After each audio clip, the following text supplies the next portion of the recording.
ថ្ងៃនេះមានរឿងមួយចែករំលែកទៅកាន់អ្នកទាំងអស់គ្នារឿងនឹងកំពុងតែផ្ទុះល្បីពេញពិភពលោកជាពិសេសគឺនៅក្នុងប្រទេសឥណ្ឌាវីដេអូមួយនេះគឺចេញមកពីប្រទេសឥណ្ឌានឹងឯងដែលគេស្គាល់ថាបរិសដែលជាកុលសម្ព័ន្ធម្នាក់ហ្នឹងគឺ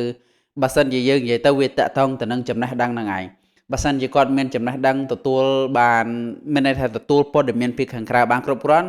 ប្រហែលជាគាត់មិនធ្វើរឿងបែបហ្នឹងទេគាត់បានបង្ខំចិត្តដើរចម្ងាយ3គីឡូដើម្បីយកសាកសពប្អូនរបស់គាត់ហ្នឹងគឺយកទៅបញ្ចុះវិញតែប៉ុន្តែរឿងនៃខាងក្រៅដែលគាត់ទៅយកសាកសពប្អូនគាត់យកមកឲ្យធនាគារហ្នឹងគឺដោយសារតែរឿងដើមហេតុដំបូងហ្នឹងគឺគាត់យកកាតមានន័យថាយកឈ្មោះប្អូនស្រីរបស់គាត់ហ្នឹងទៅបើកលុយពីធនាគារដោយសារតែគាត់ពឹងពាក់ប្អូនស្រីរបស់គាត់ហ្នឹងគឺឲ្យយកលុយរបស់គាត់ដែលបានពីការលក់កបីលក់គោលក់អីហ្នឹងគឺយកទៅដាក់ធនាគារទៅហើយចៃដន្យអីគឺប្អូនស្រីរបស់គាត់បានស្លាប់ដូច្នេះហើយគាត់ក៏មិនន័យថាគាត់នៅក្នុងព្រៃផងមិនទៅជាចាយលុយអីប្រហែលផងថ្ងៃមួយហ្នឹងគឺគាត់បាននឹកឃើញថាគាត់មានលុយនៅក្នុងធនាគាររបស់ប្អូនអញ្ចឹងគឺគាត់ទៅធនាគារហើយធនាគារបាននិយាយថាបើសិនជា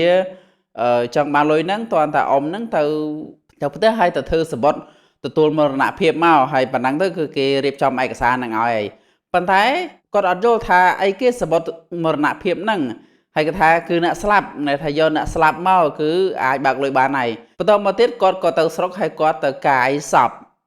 បស់ប្អូនស្រីគាត់មកហើយលីដើរកាត់តាមផ្លូវហ្នឹងឯងហើយបន្តមកមានមនុស្សម្នាច្រើនមែនទែនសួរប៉ុន្តែសាកសពរបស់គាត់ហ្នឹងអត់បានទៅដល់ធនាគារទេដោយសារតែមានប៉ូលីសស្ទាក់តាមផ្លូវដោយសារគាត់ដើរជាង3គីឡូហើយចឹងប៉ូលីសស្ទាក់តាមផ្លូវថាហេតុអីបានជាធ្វើបែបហ្នឹងហើយគាត់បានប្រាប់ប៉ូលីសថាដោយសារតែខាងធនាគារថាឲ្យយកសាកសពប្អូនស្រីរបស់គាត់ហ្នឹងដើម្បីបើកលុយពីធនាគារបានអ្នកដែលនៅម្ដុំហ្នឹងឬក៏ប៉ូលីសហ្នឹងគឺមានការហួសចិត្តខ្លាំងមែនតើមានន័យថាពួកគាត់មកពីកុលសម្ព័ន្ធអញ្ចឹងគាត់អត់បានទទួលព័ត៌មានអីច្បាស់លាស់អំពីពិភពខាងក្រៅឯងហើយបរិះម្នាក់ហ្នឹងដែលគេស្គាល់ឈ្មោះគាត់ថាផាត្រាដែលគាត់មានអាយុប្រមាណ82ឆ្នាំនៅពេលដែលមានរឿងបែបហ្នឹងគឺប្រជាពលរដ្ឋឥណ្ឌាជាច្រើនបានបន្ទោសផ្អាកទៅអាជ្ញាធរថាអាជ្ញាធរហ្នឹងគឺអត់មានការបញ្យល់ឲ្យបានច្បាស់លាស់អំពីពួកគាត់ទេហើយនៅពេលដែលគាត់ដឹកសពមកហើយអត់មានសួរនាំគាត់ថាយ៉ាងម៉េចទេហើ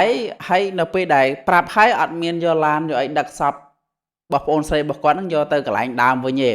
ឲ្យគាត់លីទៅទាំងច្រក3នឹងឯងចាញ់ជើងបន្តិចហើយវីដេអូហ្នឹងខ្ញុំអាចដាក់ឲ្យអ្នកទាំងគ្នាមើលបានទេដោយសារតែ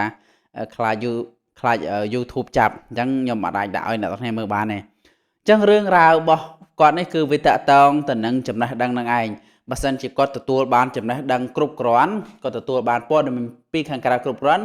ម្ល៉េះហើយគាត់មិនទៅកកាយសពរបស់ប្អូនស្រីគាត់មកវិញទេរឿងរ៉ាវនេះគឺប្រហែលជាអាចមកពីបុគ្គលិកធនាគារបញ្យល់អត់បានច្បាស់លាស់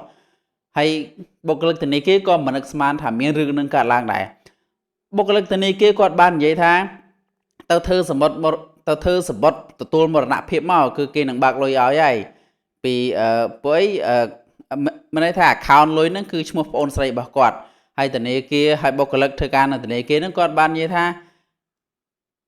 ទៅធ្វើសម្បត្តិទទួលមរណភាពមកគឺគេធ្វើមានន័យថាគេ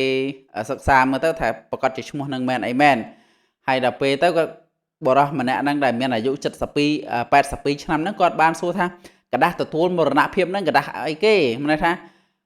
ទៅយកអ្នកស្លាប់មកទៅយកសាកសពមកអាហ្នឹងបានគេអាចធ្វើបានហើយបរិះម្នាក់ហ្នឹងគឺគាត់ទៅយកសពមកមែនហើយលីដែលកាត់តាមផ្លូវជើង3គីឡូអញ្ចឹងរឿងហ្នឹងគឺវាតកតងទៅនឹង